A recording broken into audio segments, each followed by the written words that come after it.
15 বছরে স্বৈর শাসনের পর জুলাই আন্দোলনের মাধ্যমে স্বৈরাচারী সরকারের পতন হয়। স্বৈরাচারের পতনের পর এ জাতির প্রত্যাশা ছিল মিলেমিশে দেশ গড়বে, কিন্তু শত মতবিরোধের মধ্যে গলার কাটা হয় জুলাই সনদের গণভোট নিয়ে। এরই মাঝে প্রধান উপদেষ্টা ঘোষণা করলেন এক চাঞ্চল্যকর তথ্য। নির্বাচনের দিনেই গণভোট, জামাতসহ 8 দল করেছে তীব্র নিন্দা। জাতীয় সংসদ নির্বাচনের দিন দেশে গণভোট অনুষ্ঠিত হবে বলে প্রধান উপদেষ্টা ডক্টর মোহাম্মদ ইউনূস ঘোষণা দিয়েছেন। তবে এই ঘোষণার পর জামাত ইসলামী সহ 8টি দল তীব্র নিন্দা জানিয়েছে।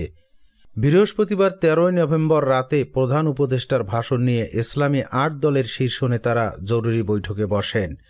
প্রায় 1.5 ঘণ্টার আলোচনা শেষে জামাতে ইসলামীর নায়েবে আমির ডক্টর সৈয়দ আবদুল্লাহ মোহাম্মদ তাহের সংবাদ সম্মেলনে জানান, প্রধান উপদেষ্টার ভাষণে জনগণের আশা পূরণ হয়নি। তাহের বলেন, আমরা আশা করেছিলাম প্রধান উপদেষ্টার ভাষণের পর জনগণ স্বস্তি অনুভব করবে, কিন্তু বিশ্লেষণ করলে দেখা যায় এটি আকাঙ্ক্ষিত ফলাফল দিতে পারবে না। এই ভাষণ থেকে সুখকর ভবিষ্যতের সংকেত পাওয়া যাচ্ছে না। তিনি আরও বলেন, ঐক্যমত্য কমিশনের দীর্ঘ 9 মাসের প্রচেষ্টায় এখনও পরিপূর্ণ সফলতা আসেনি। গণভোটের মাধ্যমে আগে থেকেই নির্ধারণ করা উচিত ছিল কোন সংস্কারগুলো জনগণ চায়। জাতীয় নির্বাচনের সঙ্গে গণভোট একসাথে হলে রাষ্ট্র সংস্কারের পথে জটিলতা সৃষ্টি হতে পারে।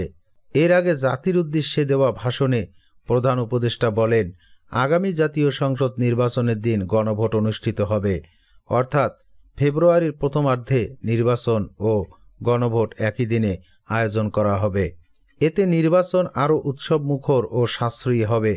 গণভোট অনুষ্ঠানের লক্ষ্যে উপযুক্ত সময়ে প্রয়োজনীয় আইন প্রণয়ন করা হবে। গণভোটে থাকছে 4টি প্রশ্ন। 1. নির্বাচনকালীন সময়ে তত্ত্বাবধায়ক সরকার, নির্বাচন কমিশন এবং অন্যান্য সাংবিধানিক প্রতিষ্ঠান জুলাই সনদে বর্ণিত প্রতিক্রিয়ার আলোকে গঠন করা হবে। আগামী সংসদ হবে 2 কক্ষ বিশিষ্ট। জাতীয় সংসদ নির্বাচনে দলগুলোর প্রাপ্ত ভোটের অনুপাতে 100 জন সদস্য বিশিষ্ট একটি উচ্চকক্ষ গঠিত হবে এবং সংবিধান সংশোধন করতে হলে উচ্চপক্ষের সংখ্যাগরিষ্ঠ সদস্যের অনুমোদন দরকার হবে।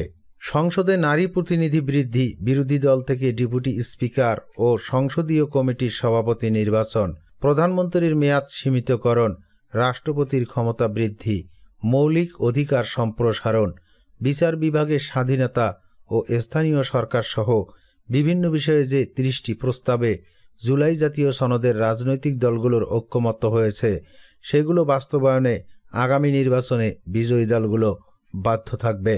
জুলাই সনদে বর্ণিত অন্যান্য সংস্কার রাজনৈতিক দলগুলোর প্রতিশ্রুতি অনুযায়ী বাস্তবায়ন করা হবে। দর্শক, এই সংবাদ সম্পর্কে আপনার মতামত কমেন্ট করে জানিয়ে দিন।